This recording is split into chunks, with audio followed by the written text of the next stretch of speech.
Hi guys, this is Jiggie, a portrait and wedding photographer from the Philippines, and welcome to the channel. So in this video, I am finally taking you behind the scenes during an actual wedding.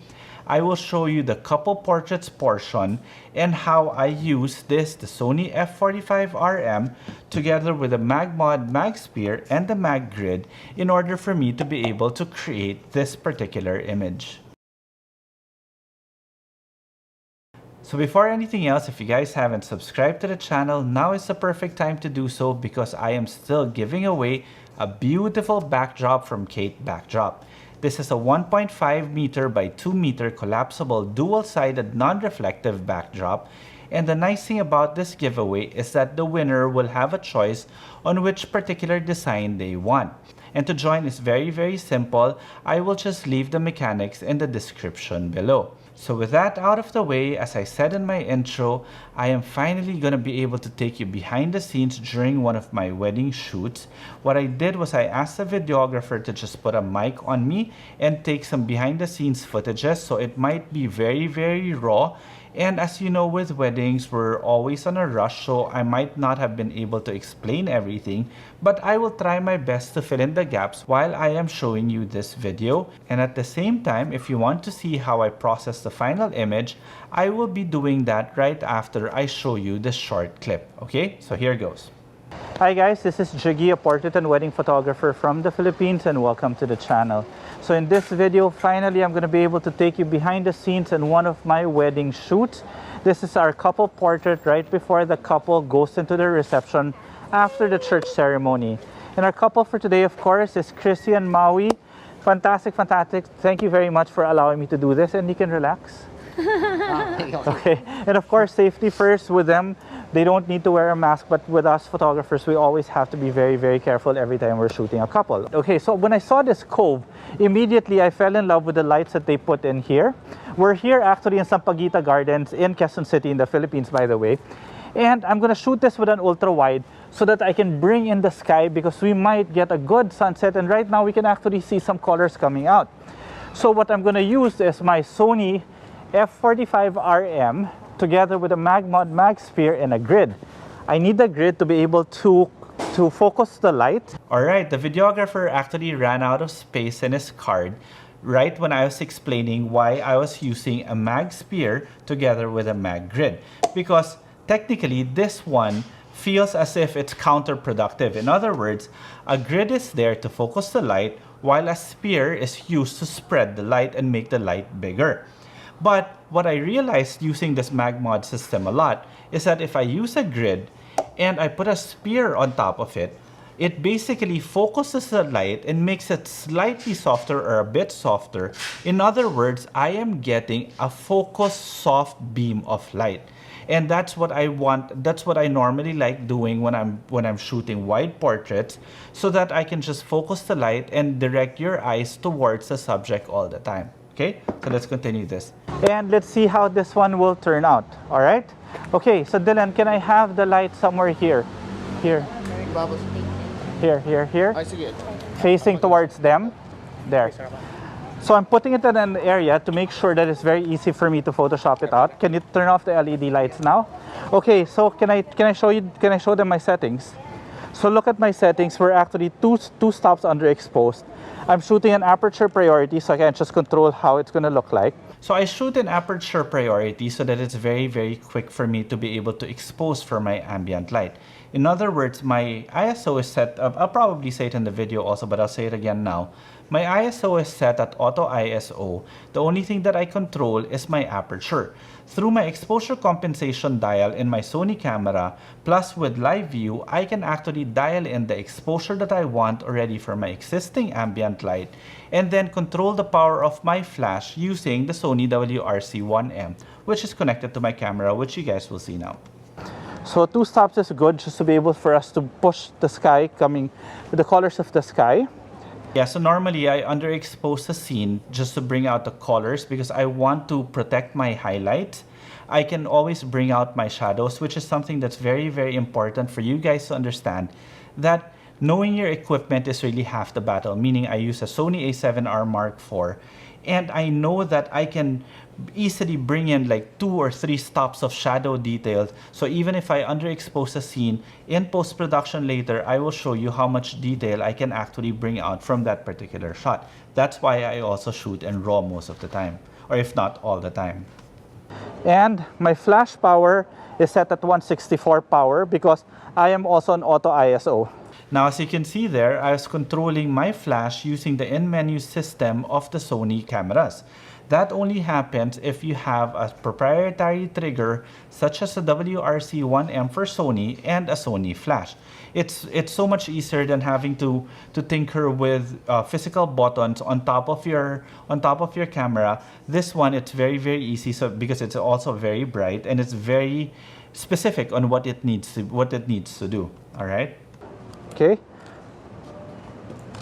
Boom. Look at that. Beautiful shot. Let's take a few more. And Anita, our coordinator, is here. We'll ask her. What do you think? Yes, it's beautiful. So we can pack up now. We go. Yes, that's it. All right, one last shot. See? And that's basically how we do it. We have to do it quick and fast because our couple needs to go and eat and have their retouch done. So yeah, that's how fast it was. That was a good maybe 2-3 minutes of actually shooting. Now, of course, this was tweaked a little bit more in terms of posing, but normally it just takes me about 5 minutes to get one layout in. And that's why I set my system so that it's very easy and very quick for me to be able to light it up. Now, if I was using manual mode, there are too many controls for me to tinker with. So that's why I like using aperture priority. But if you guys want to know more about why I don't shoot in manual mode, I can put a link in the description below about a video that I did specifically just for that.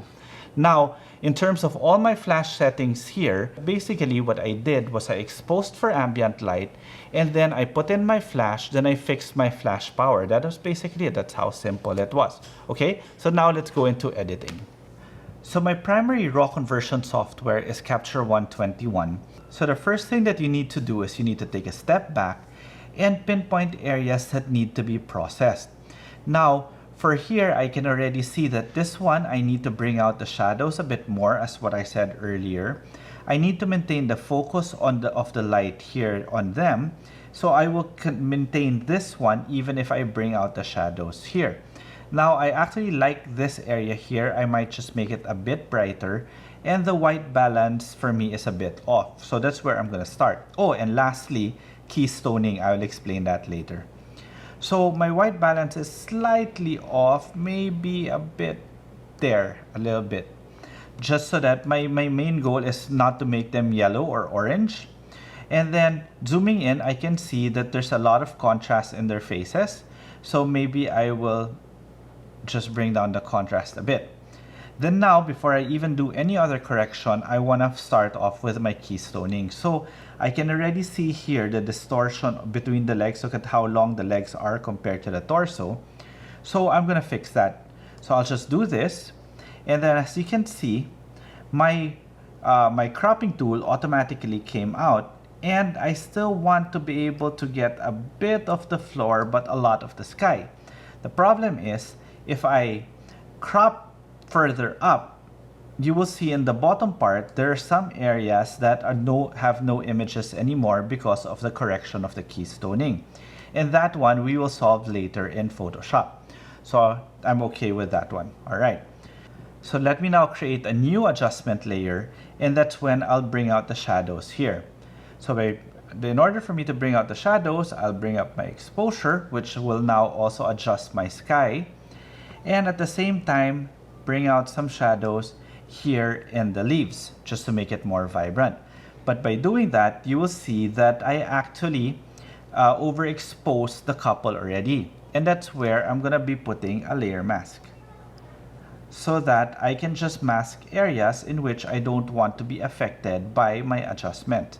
Now, doing that, I can see that my initial background layer might be a little bit underexposed, so I might just bring it up.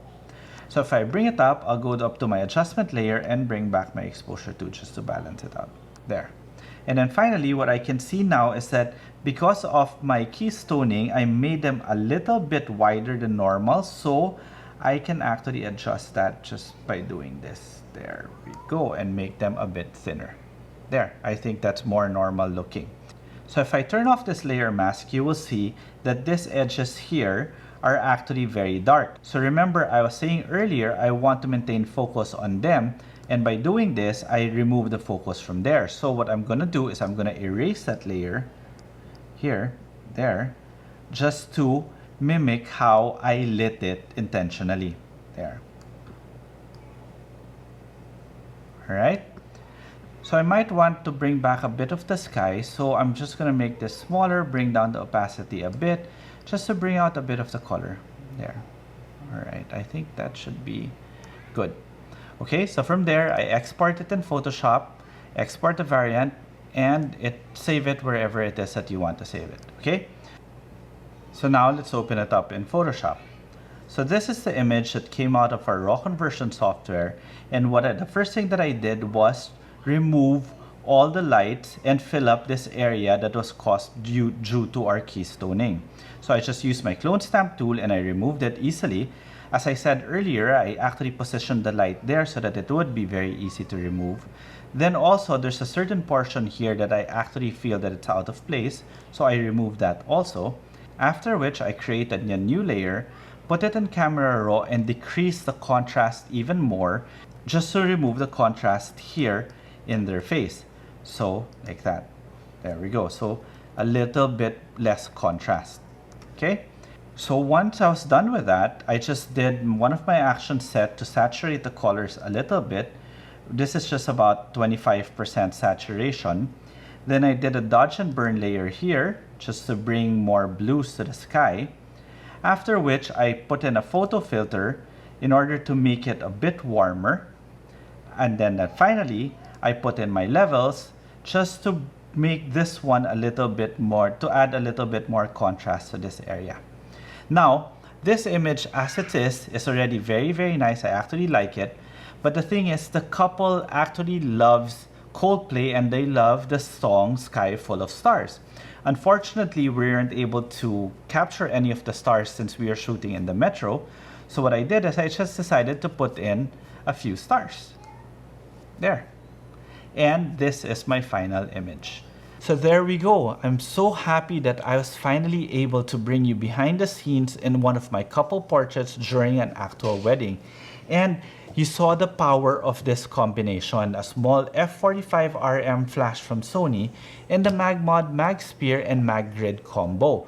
Now if you guys are wondering what that light stand was, that was a Manfrotto 104 BAC, and the reason why I like that light stand is because it's 13 feet tall.